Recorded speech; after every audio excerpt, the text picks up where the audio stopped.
বিষ আর অমৃতের up down ঘটে। কারণ নারীর সৃজন অতিশয় কঠিন, কেবা বুঝিবে তাই, বুঝিতে অবধি নারী বিধি বিষ অমৃত একই ভাণ্ডে রয়। কৃষ্ণের 16,108 জন কি ছিল? শালী, গোপী, স্ত্রী ছিল। স্ত্রী মানে মহিষী। আচ্ছা, যিনি ভগবান তিনি তো নিষ্কাম পুরুষ, তাহলে তার যদি এতগুলো বউ হয় সে তো মহাকামক পুরুষ। তবে তার নাম আমরা করব কেন? আমরা বুঝছি না। এই 16,108 জন স্ত্রীকে 16,000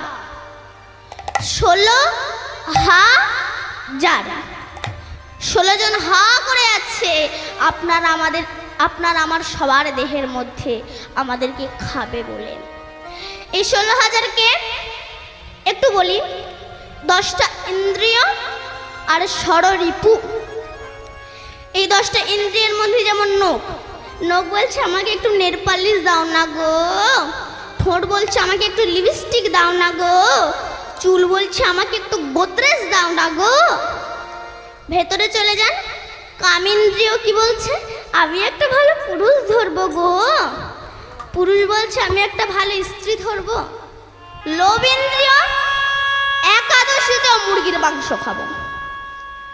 আর কামের এই যে ফসলগুলো ছেলে মেয়ে, এরা শুধু আপনার কাছ থেকে নিংড়ে নিংড়ে নিতে চায়। তোমার যা আছে আমাকে দাও, আমি তোমার ছেলে। আর না দিতে পারলে তখন শুধু দুঃখ, জ্বালা, যন্ত্রণা, ব্যথা, বেদনা, এসব ছাড়া আর কিছুই নয়। কারণ দেখবেন অমাবস্যা পূর্ণিমার দিন তান্ত্রিকরা মরাকে বাঁচায়। ওই মরা যখন হা করে ওঠে মানে ওর খিদে পেয়েছে, তার জন্য তান্ত্রিক সাধকরা একটা মেশলায় ছোলা ভিজিয়ে রেখে দেয় আর কিছু চুল্লু রেখে দেয়, মানে মদ। ও যখন হা করে ওঠে কিছু ছোলা মুখের ভিতর দিয়ে দেয়, কিছু মদ দিয়ে দেয়। ও বসে বসে খায়, আবার হা করে ওঠে আবার দিয়ে দেয়। ওই ছোলা আর মদ ফুরিয়ে গেলেই তান্ত্রিক সাধককে খেয়ে নেবে।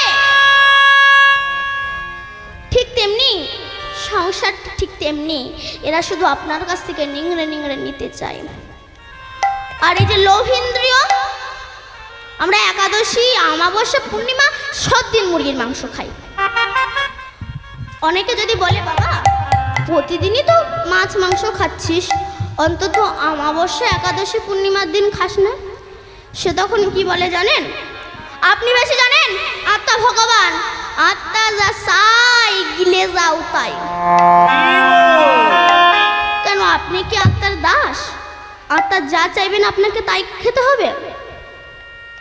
ধরো রাস্তা দিয়ে যাচ্ছেন, কোনো পুরুষ কোনো ভালো মহিলাকে দেখেছে, আত্মা বলছে একটু গিয়ে জড়িয়ে ধর, গিয়ে জড়িয়ে ধরবেন। আর পাবলিক যখন ধোলাই দেবে বলে মেরো না, আত্মা ভগবান চেয়েছে তাই জড়িয়ে ধরেছে, হবে? এই যে আমরা তিলকমালা করি, অনেকে বলে মন যদি ঠিক থাকে তিলকমালা করার দরকার হয় না। আচ্ছা, তোমাদের মনে যদি এতই বিশ্বাস থাকে, আচ্ছা এই জায়গাটার নাম কি?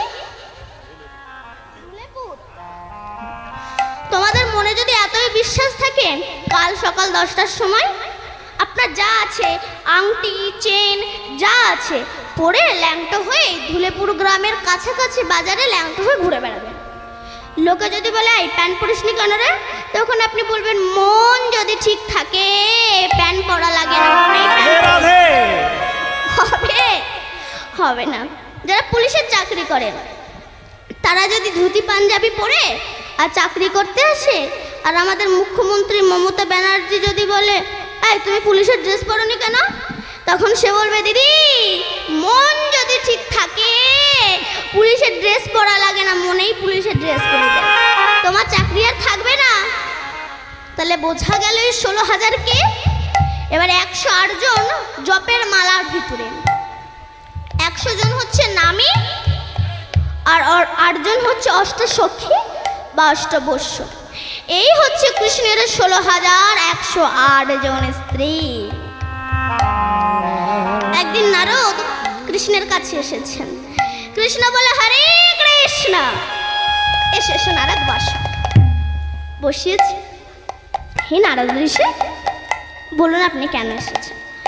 তখন নারদ ঋষি বলছে যে হে কৃষ্ণ, তোমার তো 16,108 জন বউ স্ত্রী, তা আমাকে 2-4টে বউ হাওলাত দাও। কৃষ্ণ বলল তুমি বউ নিয়ে কি করবে? বলে শুনেছি যেখানেই উৎপত্তি জীব সেখানেই ক্ষয়, তাহাই ভজন করলে জীবে মোক্ষ পদ পায়। রামকৃষ্ণ দেব বউকে পূজা করত, সারদা দেবীকে। কেন? কামিনী রূপে নয়, ভজনীয় রূপে। নারীর দেহে সব পাওয়া যায়। স্বামী খোঁজে বিষ, সন্তান খোঁজে অমৃত, তবে একই দেহের মধ্যে বিষ আর অমৃতের আপ ডাউন ঘটে। কারণ নারীর সৃজন অতিশয় কঠিন, কেবা বুঝিবে তাই। বুঝিতে অবধি নারী বিধি বিষ অমৃত একই ভাণ্ডে রয়। যেমন দীপিকা উজরে অধিকা, ভিতরে অনল শিক্ষা। পতঙ্গ দেখিয়া পড়ায়া ঘুরিয়া পুরিয়া মরে পাখা। দেবতী ঘুরিয়া জগৎ পুরিয়া, কাম অনলে পুরি মরে। কিন্তু রসঙ্গ যে জন, সে করায় পান বিষ ছাড়িয়া অমৃতের। হংস চক্রবাক উদক, মৃণলে দুগ্ধ সদা খায়। দেমতি নইলে কোথা প্রমোদিলে, দ্বিজ চণ্ডীদাস ইহাকর। তাই আমাকে 2-4টে বউ ধার দাও। কৃষ্ণ বলল ঠিক আছে, আমি যে ঘরে থাকবো না তুমি সেই ঘর থেকে যে কটা পারো তুমি বউ নিয়ে যাও। এখন নারদ ফ্রি মাইন্ড হয়ে গেছে, কৃষ্ণ তো বলেই দিয়েছে, অসুবিধা নাই। এবার প্রথম ঘরে ঢুকেছে, সেখানে গিয়ে দেখছে কৃষ্ণ শঙ্খচক্র গদা পদ্ম নিয়ে দাঁড়িয়ে আছে। কৃষ্ণ শুধু বাঁশি নিয়ে প্রেম করেনি, লক্ষ লক্ষ অসুরকেও হত্যা করেছে। অনেকে বলে কৃষ্ণের 16,108 জন বউ, আর আমরা 2-4টে করলে দোষ। আজকাল সিরিয়ালে দেখেন না, এক একটা নায়িকা 4-5টা করে বিয়ে করছে। এসব দেখে আমার মায়েরা ভাবছে তবে আমি আর একটা নিয়ে কেন থাকবো, আমিও 4-5টা করে নিই। আর স্বামী যদি বলে তুমি এমন করছো কেন, তখন সে বলবে ওই তো সিরিয়ালে দেখলাম। তাই কৃষ্ণ শুধু বাঁশি নিয়ে প্রেম করেনি, লক্ষ লক্ষ অসুরকে হত্যা করেছে। আবার আরেকটা ঘরে গিয়েছে, সেখানে গিয়ে দেখছে কৃষ্ণের বউ চাউমিন করে দিয়েছে, তাই বসে বসে খাচ্ছেন। আবার একটা ঘরে গিয়েছেন, সেখানে দেখছে কৃষ্ণের বউ নিরামিষ রোল করে দিয়েছে, তাই বসে বসে খাচ্ছে। আর একটা ঘরে গিয়েছে, সেখানেও দেখছে কৃষ্ণ। নারদ মনে মনে ভাবছে নিশ্চয়ই ঘরের মিডিল পজিশনে একটা ছিদ্র আছে, সেখান থেকে এই ঘর থেকে ঘরে ঢুকে যাচ্ছেন। নারদ ভালো করে কৃষ্ণকে খুঁটির সঙ্গে বেঁধে যে আরেকটা ঘরে গিয়েছে, সেখানেও গিয়ে দেখছে কৃষ্ণ। নারদ বললে কৃষ্ণ তুমি তো কোনো ঘরই ফাঁকা দিচ্ছ না। তখন কৃষ্ণ বলেছিল নারদ, আমি যে ঘরে থাকি না সেই ঘরটাই তো থাকে না নারদ। বলুন তো মা, কুরুক্ষেত্রের মাঠে 18 দিন যে রথে কৃষ্ণ সারথি হয়েছিল, অর্জুন যুদ্ধ করেছিল, সেই রথটির নাম কি বলতে পারবেন? কপিধ্বজ রথ। কপি মানে হনুমান, হনুমানের বাবার নাম আপনার বলতে পারবেন? কেশরী। কেশরীর ঔরসে অঞ্জনার গর্ভ থেকে পবন দেবের আশীর্বাদে এই হনুমানের জন্ম হয়েছিল। এই জন্য বলা হয় পবন পুত্র হনুমান। পবন মানে বাতাস, এই দেহটা বাতাসে পরিপূর্ণ। আর 18 দিন পরে কৃষ্ণ আর অর্জুন যেদিন ওই রথ থেকে নেমে গিয়েছিল, ওই কপিধ্বজ রথটা দাও দাও করে পুরো ছাই হয়ে গিয়েছিল। আমরা বলি ধৃতরাষ্ট্র, দুর্যোধন, এদের মানে কি? ধৃতরাষ্ট্র, রাষ্ট্র মানে দেশ, এই দেশটাকে যিনি ধৃত ধারণ করে রেখেছেন তিনি হচ্ছেন ধৃতরাষ্ট্র। আর এই দেহরাষ্ট্রকে যিনি ধারণ করে রেখেছেন, যেমন ভীষণ বড় একটা গাছ, ওই গাছের ডালপালা ফল ফুল কিন্তু গাছটাকে ধরে রাখেনি, ধরে রেখেছে কে না মূল শিকড়।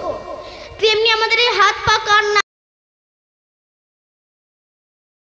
মুখ চোখ, এর মূল শিকড় হচ্ছে শ্বাস আর প্রশ্বাস।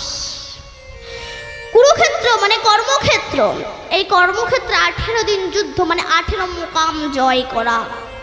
18 মুকামটা কেমন? চূড়া মধ্যে চূড়ামণি ব্রহ্মপাশে স্থিতি, পার মধ্যে মহাবিষ্ণু করেন বসতি। চক্ষুতে শ্রী কলাচাঁদ করিতেছে ধ্যান, নাসিকানে নিত্যানন্দ করে মধুপান। কণ্ঠেতে শ্রী চৈতন্য গোসাই হয়ে সাবধান, মুখেতে ভদ্রাক্ষ 32 বদন। জিহ্বাতে নারদ মুনি বাজায় কুণ্ডল, জিহ্বার নিচে বসে গয়া গঙ্গা জল। আল জিহ্বায় সরস্বতী, বামেতে শ্রীরাম, কণ্ঠেতে শ্রী কানাইয়া, বাহুতে বলরাম। হস্তেতে শ্রী গোবিন্দ আমার দান অধিপতি, সপ্তদেশে জগন্নাথ করেন বসতি।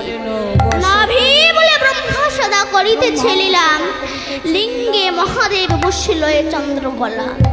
গুজ্জদারে বসিয়াছে নাড়ুয়া গোপাল, কামিনীর সঙ্গে যে বড় রসাল। হাঁটুতে শক্তির স্থিতি বসুমতি পায়, 18 মুকাম তত্ত্ব সোনা সমুদায়। এই 18 মুকাম তত্ত্ব যে করতে পারে জয়, নিতাই গৌর হরি বল বলে সে ভগবানের চরণ।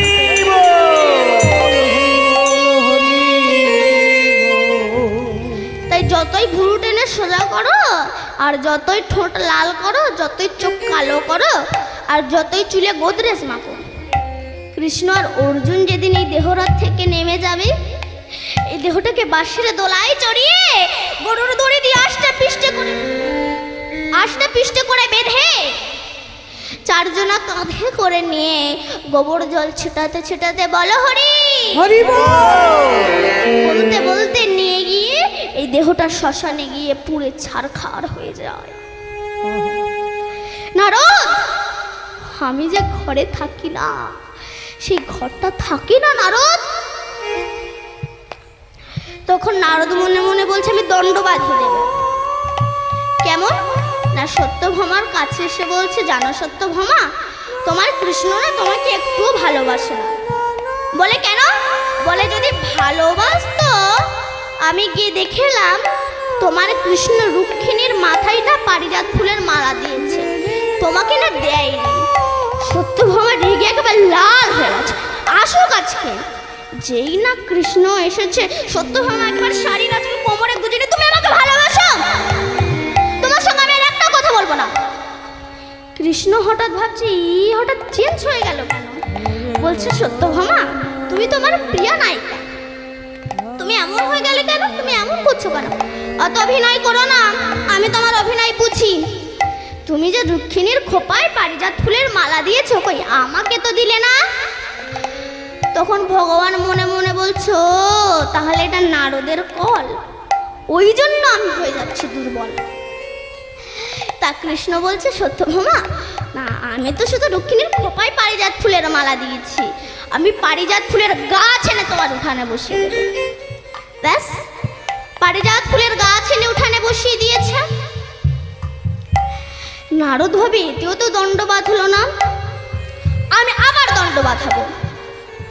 আপনারা হয়তো ভাববেন যে নারদ বারবার দণ্ড বাঁধাচ্ছে, নারদ তো ভালো মানুষ নয়, নারদ নামের মহিমা প্রকাশ করার জন্য এইসব করছে। তো নারদ সত্যভামার কাছে এসে বলছে, শোনো সত্যভামা, তুমি যদি তোমার কৃষ্ণকে একা পেতে চাও, আমার কাছ থেকে বুদ্ধি নাও। কি? তোমার কৃষ্ণ যে পারিজাত ফুলের গাছ এনে দিয়েছে না, ওই গাছের গায়ে কৃষ্ণকে বেঁধে পূজা করে কোনো পৌরোহিতকে যদি দান করতে পারো, আর সেই পৌরোহিত যখন তোমায় আবার ফিরিয়ে দেবে, সেদিন হতে কৃষ্ণ তোমার হয়ে যাবে। সত্যভামা বলে, তা ভালো, তা পুরোহিত পাবো কোথায়? নারদ বলে, আমি তো সব জায়গায় পৌরোহিতগিরি করি, আমাকেই নিতে পারো। ব্যাস, এবার পূজা করে নারদ ঋষিকে দান করে বলছে, আমি আমার স্বামীকে তোমায় দান করলাম। তখন নারদ ঋষি ওই বাঁধন থেকে কৃষ্ণকে খুলে নিয়ে নিজের সঙ্গে করে নিয়ে চলে যাচ্ছে। সত্যভামা বলছে, আপনি কি করছেন? আপনি আমাদের স্বামীকে নিয়ে চলে যাচ্ছেন কেন? নারদ বলছে, কেন? তুমি তো বললে যে আমি আমার স্বামী তোমায় দান করলাম, ওই জন্য আমি নিয়ে যাচ্ছি। আরে বাবা, আপনি তো আমাকে বলতে বললেন যে আমি আমার স্বামীকে তোমায় দান করলাম, এটা আমার বলতে। আর যখন আমি বলবো, আপনি তারপর যখন আমার কাছে ফিরিয়ে দেবেন, সেদিন হতে কৃষ্ণ আমার হয়ে যাবে। আপনি এখন বলে অত শত বুঝি না, তুমি যখন বলেছো আমি আমার স্বামীকে তোমায় দান করলাম, তো আমি নিজের সঙ্গে নিয়ে চলে যাচ্ছি। সমস্ত স্ত্রীরা ছুটে এসেছে। তখন সত্যভামা নারদ ঋষির চরণ দুটো ধরে বলছে, হে নারদ ঋষি, এই সত্যভামাকে বলেন তো বসুমাতা, হে নারদ ঋষি, আমি আমার স্বামীকে বহু ভাগ্য পেয়েছি, আপনি আমার স্বামীকে নিয়ে নেবেন না, আমার স্বামীকে ফিরিয়ে দিন। আপনি আমার স্বামীর বিনিময়ে যা চাইবেন আমি আপনাকে তাই দেব। নারদ বলছে ঠিক আছে। দাঁড়িপাল্লা আনো, তুলাব্রত শ্রীমদ্ ভাগবতে আছে, এনেছে। এনে একদিকে কৃষ্ণকে বসিয়েছে, বসে বলছে কৃষ্ণের ওজনে যতটা সোনা হয় আমাকে দান করো। রাজা মানুষ তো অসুবিধা নাই, ঘরে যত সোনা দানা ছিল সব এনে দিয়েছে, কিন্তু কৃষ্ণের দিকের দাঁড়িপাল্লা একটু ওপর দিকে উঠল না। তখন সত্যভামা নারদ ঋষির চরণ দুটো বুকে জড়িয়ে ধরে কাঁদছে। তখন রুক্মিণী এসে বলছে, রে সত্যভামা, তুই যে অলংকারের অহংকার মঞ্চে বসে আছিস, তুই এক কাজ কর, তুই নয়ন জলে ভেসে ভক্তি ভরে তুলসী পাতায় হরে কৃষ্ণ নাম লিখে তুই দাঁড়িপাল্লায় দে, দেখবি আমাদের স্বামীর দিকের দাঁড়িপাল্লা ওপরের দিকে উঠে যাবে। তখন সত্যভামা নয়ন জলে ভেসে তুলসী পাতায় হরে কৃষ্ণ কৃষ্ণ কৃষ্ণ হরে হরে